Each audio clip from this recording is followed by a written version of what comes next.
প্রিয় শিক্ষার্থীগণ, শিক্ষাগৃহ চ্যানেলে তোমাদের স্বাগত। আজ আমি আলোচনা করব ক্লাস 11 সেকেন্ড সেমিস্টার রাষ্ট্রবিজ্ঞানের একটি অন্যতম গুরুত্বপূর্ণ প্রশ্ন। সেটি হলো সর্বাত্মকবাদের সুবিধা ও অসুবিধাগুলি আলোচনা করো। এটি 6 নম্বরের প্রশ্ন এবং খুবই একটি গুরুত্বপূর্ণ প্রশ্ন। তো এখানে উত্তরটা লেখানোর আগে আমি বলে দিই যে এখানে যে ভূমিকাটা সেটা কোথা থেকে লিখবে। ভূমিকাটা আমি আগে দিয়ে দিচ্ছি, তোমরা একটু লিখে নাও। ভূমিকাটা হচ্ছে সর্বাত্মকবাদ হলো এক ধরনের সামগ্রিক স্বৈরতান্ত্রিক রাষ্ট্র ব্যবস্থা। এনসাইক্লোপিডিয়া ব্রিটানিকার সংজ্ঞা অনুসারে সর্বাত্মকবাদ সরকারের এমন একটি রূপ যা দেশের নাগরিকদের উপর জীবনের উপর সর্বাত্মক নিয়ন্ত্রণ কায়েম করতে চায়। পরে সর্বাত্মকবাদের গুণ বা সুবিধা। সর্বাত্মকবাদের গুণ হিসাবে যে বিষয়গুলি উল্লেখ করা হয়েছে তার মধ্যে রয়েছে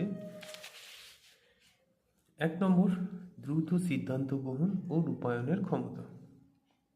সর্বাত্মকবাদী রাষ্ট্রে যে কোনো রকম সরকারি নীতি, কর্মসূচি ও সিদ্ধান্ত গ্রহণে কোনো রকম দেরি হয় না। কোনো প্রশাসনিক বিষয় বা সমস্যার নিষ্পত্তির জন্য দ্রুত সিদ্ধান্ত নেওয়া সম্ভব হয় এবং সেই সিদ্ধান্তকে দ্রুত বাস্তবায়িত করা হয়। 2 নম্বর, সংকটকালীন সময়ের উপযোগী। প্রাকৃতিক দুর্যোগ বা অভ্যন্তরীণ গোলযোগ অথবা বৈদেশিক আক্রমণ ইত্যাদি সংকটকালীন সময়ে রাষ্ট্রনায়ক সমস্যা সমাধানের জরুরি ভিত্তিতে দ্রুত কার্যকরী পদক্ষেপ নিতে পারেন। এক্ষেত্রে রাষ্ট্রনায়কের একক সিদ্ধান্তই যেহেতু চূড়ান্ত, তাই দ্রুত ব্যবস্থা নেওয়া সম্ভব হয়। 3 নম্বর পয়েন্ট, আর্থিক বিকাশ। সর্বাত্মক রাষ্ট্রের শিল্পায়ন ও আর্থিক বিকাশের ক্ষেত্রে অনেক তাড়াতাড়ি সাফল্য পাওয়া যায়। সারা দেশে কেন্দ্রীয় নিয়ন্ত্রণ থাকার ফলে সর্বাত্মক রাষ্ট্রে সরকারি অফিসারদের আমলাতান্ত্রিক প্রশাসন চালানোর কোনো সুযোগ থাকে না।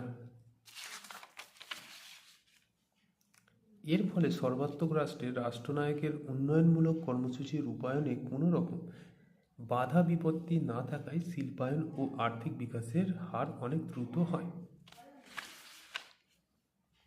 4 নম্বর পয়েন্ট, সামাজিক শৃঙ্খলা ও কঠোর অনুশাসন। সর্বাত্মক রাষ্ট্রে আইনের অনুশাসন অনেক কঠোর হওয়ায় কোনো রকম সামাজিক বিশৃঙ্খলা দেখা যায় না।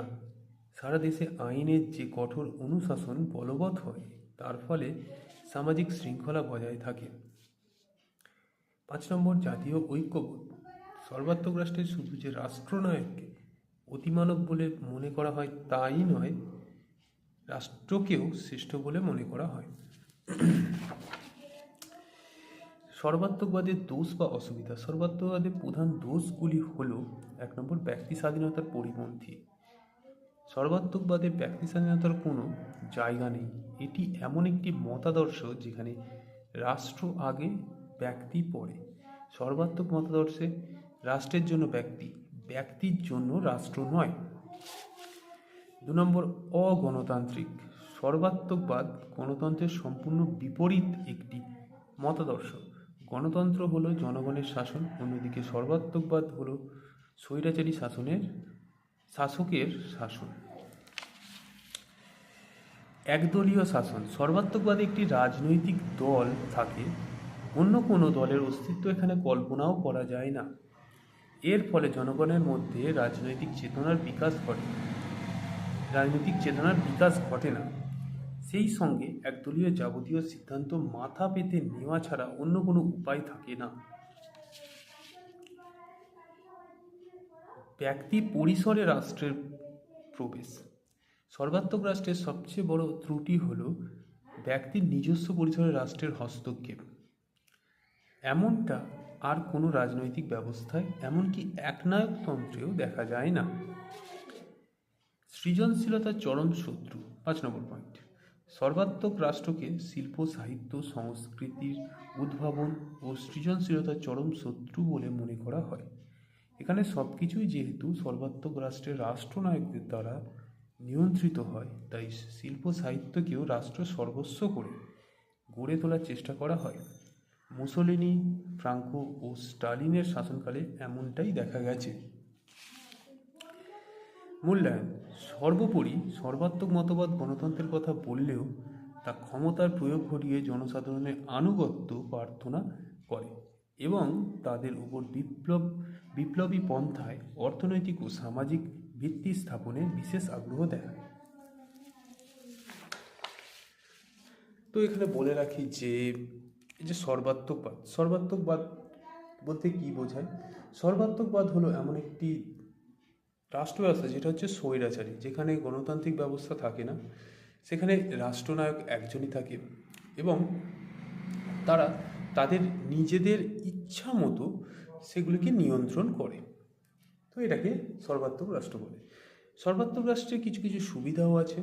সুবিধাকে আমরা গুণ বলে থাকি এবং দোষ যেগুলো অসুবিধা।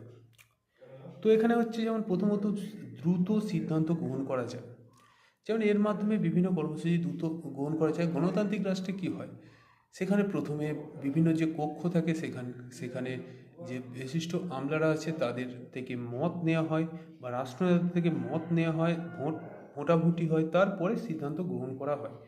কিন্তু সর্বাত্মক রাষ্ট্রে এমন থাকে না, কারণ সেখানে রাষ্ট্র যখন একবারে সিদ্ধান্ত নিয়ে নেবে রাষ্ট্রনায়ক, তখন সেটা আইনে রূপান্তরিত হয় বা কোনো কর্মসূচি যখন গ্রহণ করা হয় সেটা তাড়াতাড়ি বাস্তবায়ন হয়ে যায়, যার ফলে কাজগুলো তাড়াতাড়ি সম্ভব হয়। সংকটকালীন সময়ে উপযোগী। এখানে সংকটকালীন সময়ে বলতে বোঝায় যেমন প্রাকৃতিক দুর্যোগ, অভ্যন্তরীণ গোলযোগ, বৈদেশিক আক্রমণ, এই সমস্ত সময় গণতান্ত্রিক দেশে দেখা যায় যে বিভিন্ন রাষ্ট্রনেতা বা রাষ্ট্রপতির আদেশের আশায় থাকতে হয় যে কখন জরুরি ভিত্তিতে ব্যবস্থাটা গ্রহণ করা হবে। কিন্তু সর্বাত্মক রাষ্ট্রে সঙ্গে সঙ্গে সিদ্ধান্ত গ্রহণ করা হয়, যার ফলে যে দেশের যে সংকটকালীন পরিস্থিতিটা খুব তাড়াতাড়ি মোকাবিলা করা সম্ভব হয়। এবার হচ্ছে আর্থিক বিকাশ। আর্থিক বিকাশের ক্ষেত্রেও দেখা যায় যে সর্বাত্মক রাষ্ট্রে